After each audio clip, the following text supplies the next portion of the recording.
It's exactly 20 minutes past midday. Now, at this point, all I can say is I really hope that that singer-songwriter Alistair Griffin knows how to deliver a baby. Or he's been on a midwifery course, because he's been performing with Kimberly Walsh, who's with him here all over recently, and it's their official Tour de France song that he wrote for them both. And Kimberly, you are just so pregnant. I'm very, very pregnant. I know, but do not panic. I do still have a few months to go, so... Well, you maybe have one. Safe, I promise. I know I'll look big, but you're safe. Well, what are you, about 7 months and a half? Yeah, 8 months? 7 months-ish. You look term, love. Yeah, still got a few months to go, I know. Do you know what it is? I don't. Do you want to know what? Big surprise. Okay. No, I thought I'd wait and have a surprise. Okay. And now I'm getting a bit impatient to know what actually... And has he or she been kicking of late? Yes, Yeah. a lot. While we were rehearsing yesterday, it gave me a good old kick and kind of lost where I was, so hopefully that's not going to happen. Well, I'm just saying, when you hit the top notes in a minute, we're all on standby. It's okay. Yeah, We'll be great. calm. We've got the hot It's good to towels, know. the boiled water, the damp cloth for your forehead. It's all there. Good. Okay. So tell us about the song. I mean, it's such a good break, isn't it, to get a gig like this, to do the official song for something which turned out to be such an enormous success. Yeah, the Tour de France. The Tour de France came to Yorkshire last weekend. The sun shone, Yorkshire shone, the people came out in their millions, and the soundtrack to all that was a song that I wrote and Kimberly performed with me. Yeah. The Road. Yeah. It's a lovely song, which you're going to be doing first. Do that in a minute. we Now, will. you're a Bradford girl, aren't you? I am indeed, yeah. Are you from the coast in Yorkshire? I'm from near Whitby. Near Castleton, Whitby. near Whitby. Okay. Were you surprised? You must have been surprised at and you were there, for these sequences, with the cyclists. Were you surprised that it was so massively attended? Millions of people turning You know out. what? I think it was a big deal. It was a big deal for Yorkshire, and I think it was a nice thing for them to be able to celebrate it, and so everyone came out in the millions and wanted to kind of showcase Yorkshire to the world, and that's what they did. So it was nice. It was really nice for us, obviously, to be involved in it as well. There is something really special about Yorkshire. I lived there for about 3 years. I lived in a little village called Aberford, just outside Leeds, between Leeds and York. And I was on Yorkshire television, obviously. And there is an intense pride, isn't there? It's not. I know we joke about it, and there are sketches about it and stuff. But there really is an intense pride amongst Yorkshire people about just being Yorkshire. There is. I think I always say that if you meet someone from Yorkshire, you'll know within about 10 seconds they're from they'll Yorkshire. make sure you know. Because they'll tell you. And I think that's partly why, I think it was a big part of why it was a success and why it came to Yorkshire, the passion that people have for cycling and an event like this. Yeah. Okay, well, let's hear the song then, because it is a lovely song. We've got virtually an orchestra in here. We've got the cello, we've got it's a violin, isn't it? Not violin, got violin. Got you, obviously, and your baby might join in with a few rhythmic kicks. You on the guitar, and who's on keyboards over there? Hi, Simon. Okay, The Road.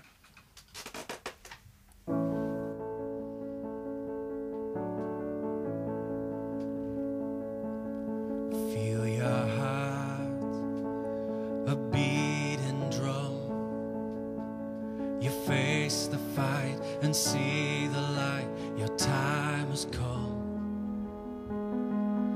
You and me, a boy and girl. This day is ours. We'll rule the world, and the road will take you home.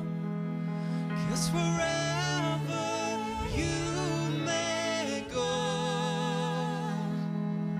from the hills up to the stars. No matter where you are, the road will take you home. In my dreams, I've seen us run across the fields and through the streets up to the sun, and we danced into the light and found the place we came alive, and the road will take you home, and wherever you may go, from the hills up to the stars. No matter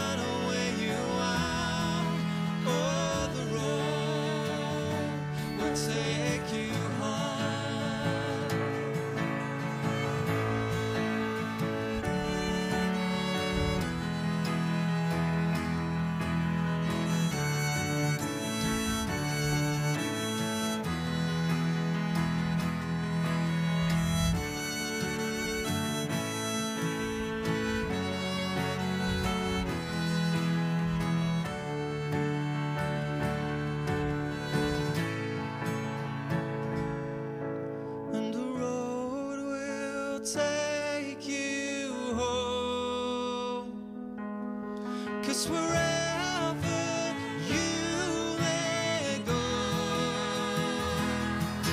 From the hills up to the stars, no matter where you are, oh, the road will take you home.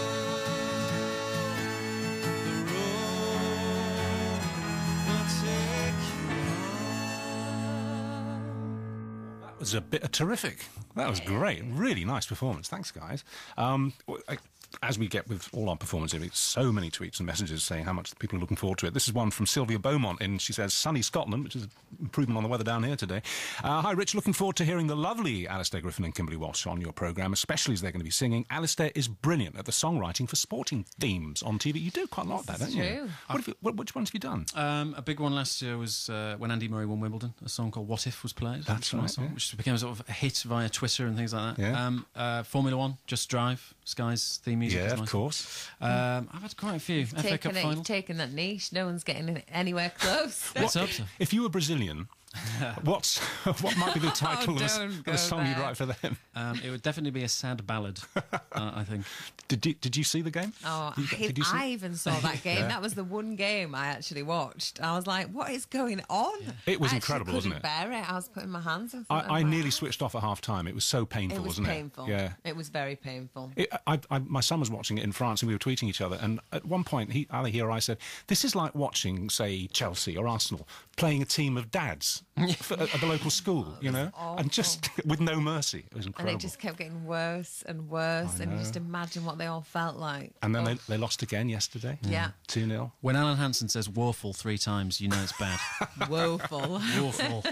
This Sylvia in Scotland also says that you've been a favourite of hers since Fame Academy in 2002. Yeah, class of 2000, when you were with James Fox, weren't you? That's right. Yeah, that's right. And you, of course, were on Strictly. I was saying earlier last year, but it wasn't. It was 2 years ago I now, know. wasn't it? God, it seems like feels 10 minutes a year ago. to me as well, to be Yeah. honest. But yeah, I loved Strictly. It was so much fun. You always struck us, and we're devotees of the show, as never being remotely nervous. But you were telling me just now that you were. I was terrified. I Really? think people thought I wasn't, because No? obviously, you know, you have to kind of perform and pretend you're not, but Yeah. I was terrified. What were you frightened of? Getting it wrong, falling over, Getting it wrong, because I was really busy as well with other stuff, with the band and trying to squeeze all the rehearsals in, and I just never felt like I knew it. And it's like, if you go wrong, you let it down for your partner as Yeah. well. So I put a lot of pressure on myself.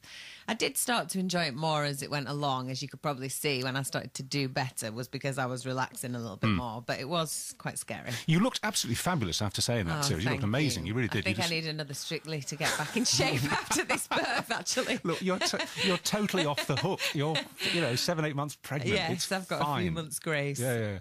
But I mean, everybody says who's on Strictly Come Dancing that it is a genuinely friendly show. That all the celebs on it really get on. There's no rivalry. Yeah. Is that true? It is true, actually. It's a lovely atmosphere. You know, even the people that work on the show, it's all feel good. You know, there's no hidden agenda. They just want you to have a good time and enjoy it. And that's what I loved about it. I think the whole Strictly family was Yeah. really warm, and it was, that was really nice. And was that your experience on Fame Academy, or was it a bit more brutal? It was pretty brutal, Yeah. to be honest. Some of the judges' comments were a bit interesting.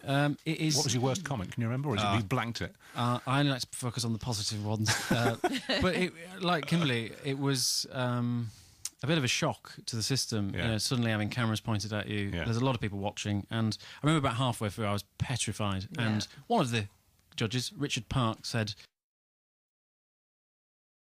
"You've got to enjoy it. You know, you've got to stand up there. You're never going to get this chance again. Right. Just enjoy yourself." And that actually turned it around. For Did me. it? That was a good advice. Now, there are five. There are 5 of you in here, so I'm just going to do something a little bit, well, for me, a little bit risky. It's something I heard on the radio this week. Apparently, if you've got a group of more than 5 people, you can do this numbers game with them, and it should work.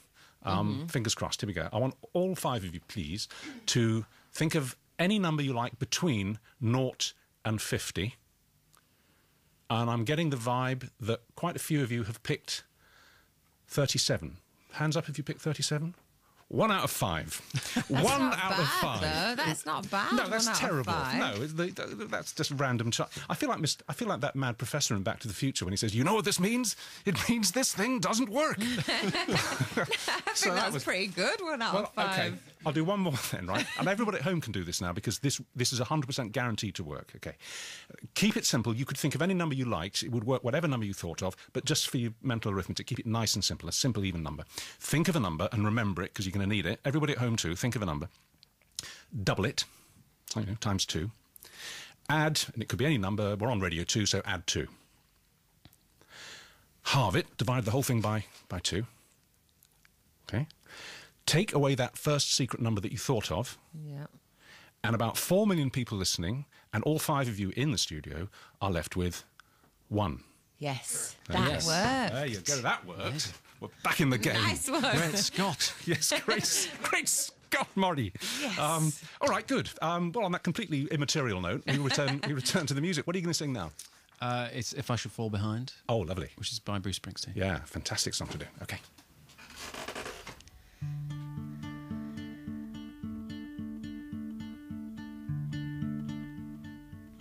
We said we'd walk together,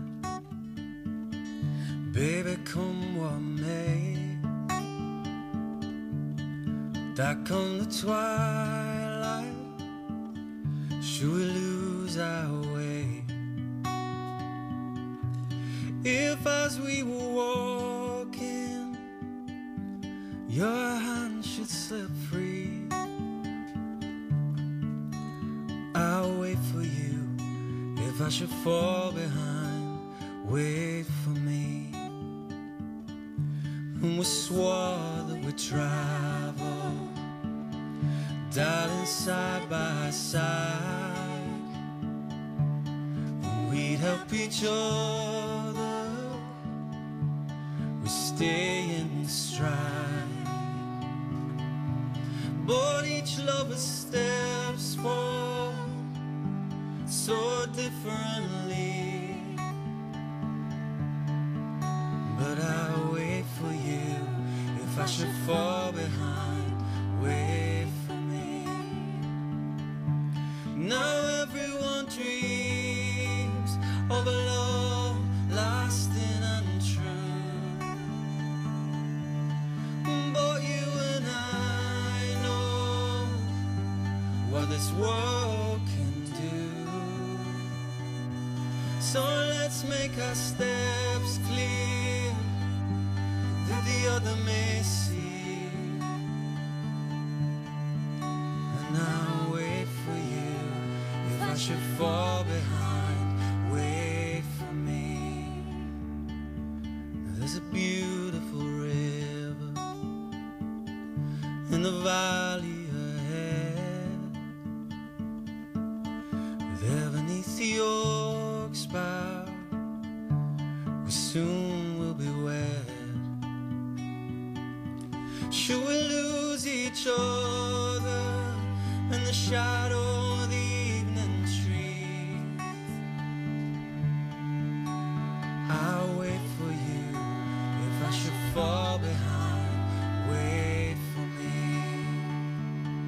Oh yes, I'll wait for you. If I should fall behind, wait for me. That was a lovely cover. That was really nice. Thank you. Nice song, Thank you. isn't it? All righty, we're kind of done, I think, really. When's your due date then? When's it? I'm September, so September the what? beginning. Beginning Don't want to of- give it away too much because okay. I think they're going to follow me from the 1st of September. Okay. So sometime in September. Okay, and what kind of birth are you planning? Are you at hospital, I'm going home? to try and have a natural birth. At home or- hopefully, at fingers crossed. Not at home. No, in hospital. Yeah, I want the safety of an emergency unit nearby, I think. 100%. Yeah, It's I've still seen- tricky, you know. I actually saw one of my sister's births and that went a bit pear-shaped, so no, I'd rather have it all there. Absolutely. Just in case. Well, my niece Charlotte had her second baby, Flora, last Saturday, and that was tricky. Oh, that was really? tricky, and I'm very, very glad she was in hospital. You know, Exactly. so good. You've taken the. Yeah. Well, look, in that case, this is for your unborn baby. Yes. Be it a boy or a girl. This is dedicated to him or her. Also, as I say, to Charlotte and her new baby Flora. It's sort of kind of appropriate, I suppose, in terms of the title. Roll to me. That's what babies do after a while, isn't it? Yeah, roll. eventually. Okay, so it's Delamitri for babies everywhere.